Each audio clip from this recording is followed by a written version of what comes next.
Assalamualaikum warahmatullahi wabarakatuh. Anak-anak sekalian, berjumpa lagi dalam bab berikutnya, yakni melaksanakan pengurusan jenazah. Oke anak-anak sekalian, kita awali dengan bagian A, keberanian mengurus jenazah. Islam bukan hanya mengajarkan tentang hubungan antara manusia dengan Allah, tetapi juga hubungan antara manusia dengan manusia atau makhluk lainnya. Oleh karena itu, dalam kehidupannya manusia selalu berinteraksi dengan manusia lain. Interaksi antar sesama manusia telah diatur dalam syariat, termasuk kewajiban seorang mukmin terhadap saudara mukmin yang telah meninggal. Anak-anak sekalian, salah satu kewajiban seorang muslim atas muslim lainnya adalah mengantarkan jenazah. Sebelum diantarkan ke pemakaman, ada beberapa penyelenggara jenazah yang wajib dilakukan. Penyelenggaraan jenazah artinya proses pengurusan jenazah yang dilakukan sebelum jenazah dikuburkan, yaitu mulai dari memandikan, mengkafani, dan menyolatkan jenazah. Oke, yang pertama, memandikan jenazah. Seperti orang yang masih hidup, jenazah juga harus dimandikan anak-anak, untuk menghilangkan segala bentuk hadas dan najis yang menempel pada jenazah tersebut, sehingga jenazah suci dari hadas dan najis. Memandikan jenazah hukumnya fardu kifayah. Artinya apabila sudah dilakukan oleh sebagian orang, maka gugurlah kewajiban seluruh mukallaf. Memandikan jenazah lebih baik dipercepat. Caranya mengalirkan air bersih ke seluruh tubuhnya walaupun ia sedang haid atau junub. Air yang digunakan dalam memandikan jenazah air mutlak atau suci mencucikan, dan dianjurkan menggunakan air laut karena dapat memperlambat proses pembujukan, ya. Akan tetapi apabila berada di daerah yang sangat dingin atau di tubuh jenazah terhadap kotoran yang sulit dihilangkan, maka lebih baik menggunakan air hangat. Anak sekalian, bagian A, syarat jenazah yang dimandikan, ya. Jenazah yang akan dimandikan adalah sebagai berikut. 1. Jenazah seorang muslim, ya. Jadi yang wajib kita mandikan yakni jenazah seorang muslim. Yang kedua, ada tubuhnya walau hanya sedikit, ya.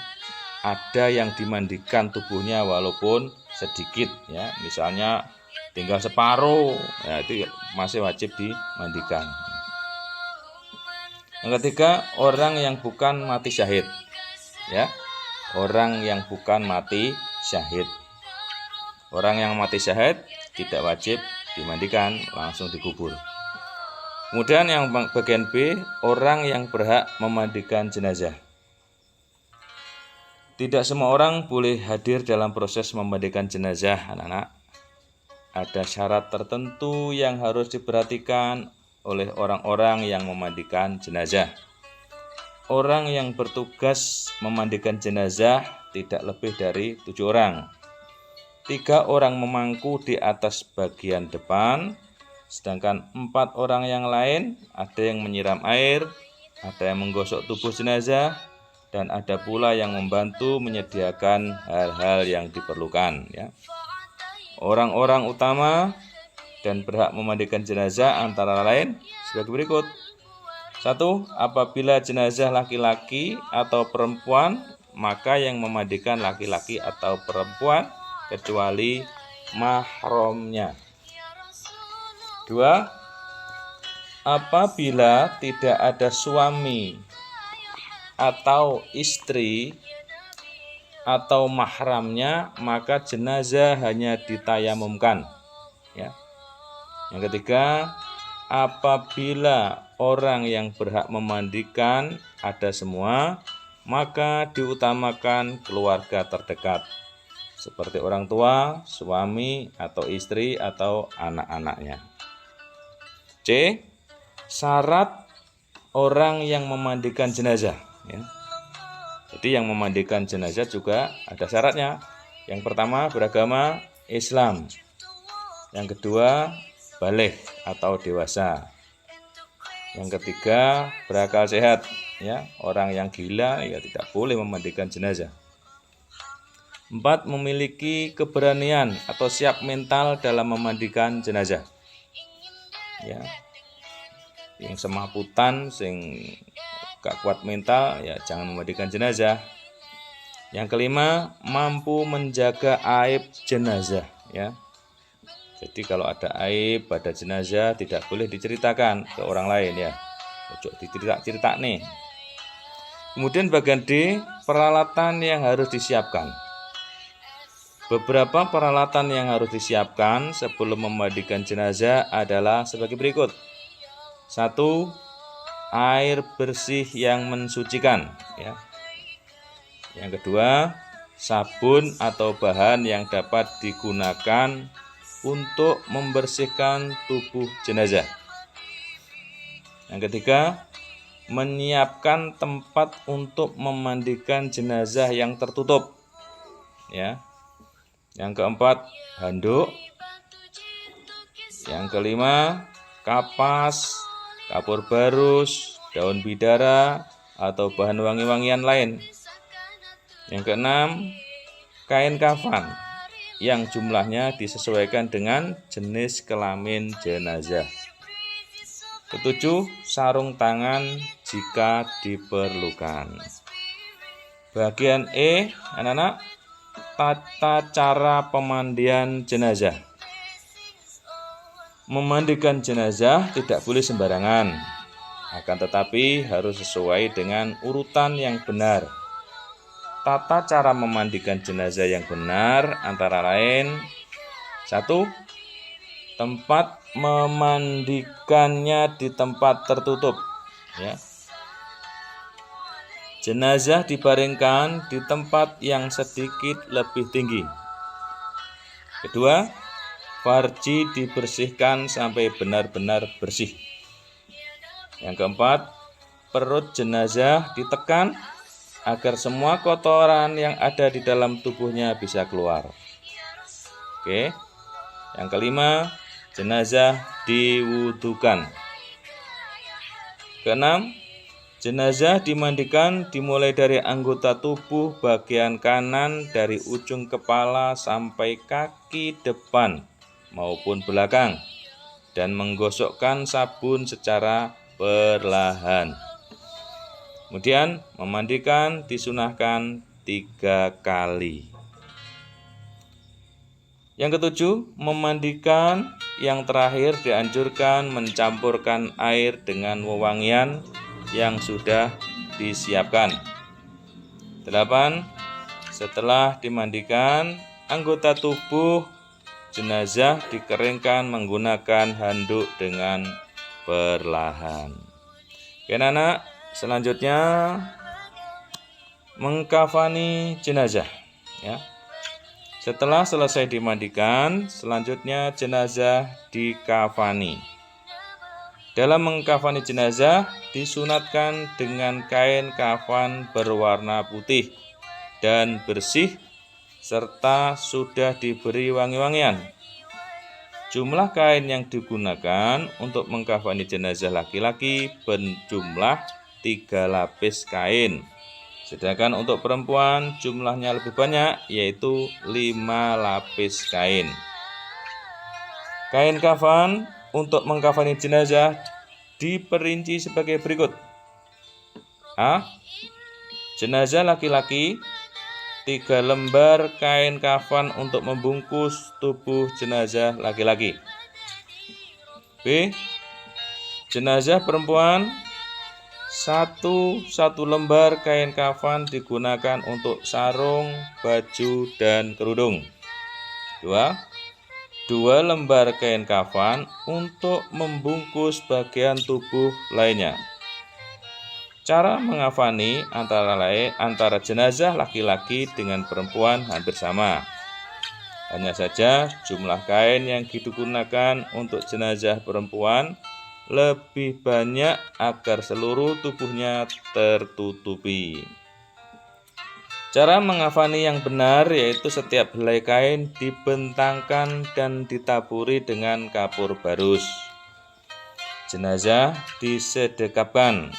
Kemudian setiap helai kain dililitkan pada tubuh jenazah dan diikat dengan tali yang sudah ditata di bawah helaian kain sebelumnya. Paham ya anak-anak ya? Yang ketiga, menyolatkan jenazah. Jenazah yang sudah dalam keadaan suci dan dikafani selanjutnya disolatkan. Jenazah yang disolatkan yaitu jenazah orang yang meninggal dalam keadaan muslim.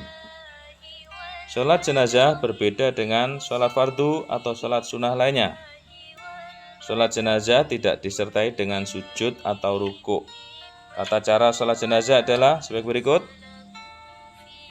A. Letakkan jenazah di hadapan jamaah. B.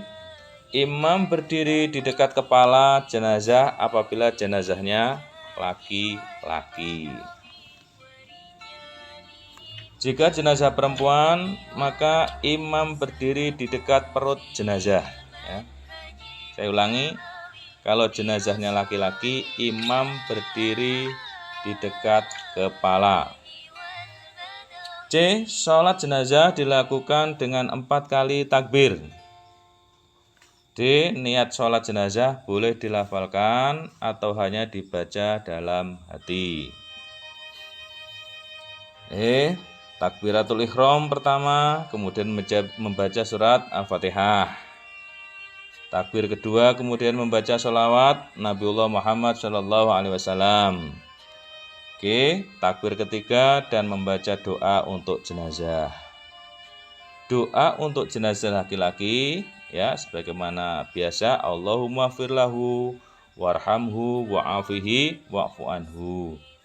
Sedangkan doa untuk jenazah perempuan, Allahumma fir laha warhamha wa'afihi wa'fu anha. Artinya, ya Allah ampunilah ia, kasihanilah ia, sejahterakanlah ia, maafkanlah kesalahan-kesalahannya. Selanjutnya anak-anak, takbir keempat membaca untuk laki-laki, Allahumma la takhrimna ajruhu wa la taftina ba'dahu wa filana walahu. Sedangkan untuk perempuan, Allahumma la takhrimna ajraha wa la taftina ba'daha wa filana walaha. Artinya, ya Allah, janganlah Engkau menjadikan kami penghalang dari mendapatkan pahalanya, dan janganlah Engkau beri kami fitnah sepeninggalnya, dan ampunilah kami dan dia. Kemudian terakhir, ditutup dengan salam. Sekalian anak, yang keempat mengubur jenazah, ya, setelah dikafani, disucikan, kemudian disolatkan, selanjutnya jenazah dikuburkan. Perawatan jenazah diakhiri dengan proses penguburan. Jenazah yang telah suci, dikafani, dan disolatkan sebaiknya segera dikuburkan. Cara membawa jenazah dengan memanggulnya di atas pundak pada 4 sudut usungan dengan posisi kepala jenazah di depan. Tata cara menguburkan jenazah adalah sebagai berikut. A. Ya, menyiapkan liang lahat dengan kedalaman kurang lebih 2 meter. B. Cara memasukkan jenazah dimulai dari arah kaki, kemudian dibaringkan ke arah kiblat. C. Semua tali pengikat dilepas, pipi kanan dan ujung kaki menempel di tanah. Sebelum ditimbun, liang lahat ditutup dengan papan, ya. Lubang liang lahat ditimbun kembali dengan sedikit ditinggikan dan diberi tanda. Terakhir, jika proses penguburan telah selesai, ditutup dengan doa untuk memohonkan ampun bagi si mayat. Anak-anak sekalian, kemudian kita menginjak pada bagian B, mengingatkan kematian dengan takziah dan ziarah kubur. Kematian merupakan takdir Allah Subhanahu wa Ta'ala, anak-anak. Tidak ada satupun kekuatan yang dapat mengubah takdir kematian. Dimanapun, kapanpun, dan di dalam keadaan bagaimanapun, jika sudah saatnya, kematian akan tetap menghampiri tanpa ada satupun yang dapat menghindar atau meminta untuk diundurkan. Oleh karena itu, manusia hendaknya mengingat akan datangnya kematian dengan bertakziah, dan oleh karena itu manusia hendaklah mengingat akan datangnya kematian dengan bertakziah dan berziarah kubur. Orang yang mengingat mati tentu akan memperbanyak bekal dengan amal soleh. Yang pertama, takziah atau melayat, ya. Secara bahasa, takziah berasal dari kata azayu'azi yang artinya berbela sungkawa terhadap musibah yang dialami seseorang. Takziah artinya mendatangi keluarga orang yang meninggal dunia untuk memberikan dukungan moral akan selalu bersabar serta untuk memberi penghormatan pada orang yang sudah meninggal. Takziah di Indonesia sering disebut melayat. Beberapa adab dalam takziah tentu adalah sebagai berikut. Yang pertama, mendoakan jenazah agar diampuni dosa-dosanya dan bagi keluarga yang ditinggalkan agar diberi kesabaran. Yang kedua, B. Menghindari pembicaraan yang menambah kesedihan keluarga yang ditinggalkan. C. Ikut dalam menyolatkan jenazah. D. Memberi sumbangan material jika mampu, ya. E. Menghindari senda gurau. Nah sekalian, terakhir, ziarah kubur. Bagian 2, ziarah kubur. Takziah dapat dilakukan sebelum atau sesudah penguburan. Akan tetapi, jika jenazah telah dikuburkan, takziah dapat dilakukan dengan berziarah kubur. Ziarah kubur dapat dilakukan sewaktu-waktu. Ziarah kubur maksudnya berkunjung ke pemakaman. Ziarah kubur diperbolehkan dalam rangka mengingat manusia tentang kematian. Ziarah kubur tidak boleh disalahgunakan dengan tujuan yang dapat mengarah pada perbuatan syirik. Meskipun tempat yang dikunjunginya adalah pemakaman, kita juga harus menjaga adab-adab yang sangat ditekankan dalam Islam. Adab-adab dalam berziarah kubur antara lain: 1. Meluruskan niat untuk berziarah tanpa dicampuri kepentingan lain. 2. Mengucapkan salam. Dan 3. Menghindari ucapan-ucapan yang batil. Yang keempat, tidak melangkai atau menduduki kuburan. Anak-anak, itu yang dapat Pak Guru sampaikan. Jika ada yang kurang paham, bisa bertanya ke Bapak Guru. Demikian anak, tetap semangat belajar. Mudah-mudahan jaga kesehatan. Mudah-mudahan tercapai yang kamu cita-citakan. Demikian, ihdinas siratal mustaqim. Assalamualaikum warahmatullahi wabarakatuh.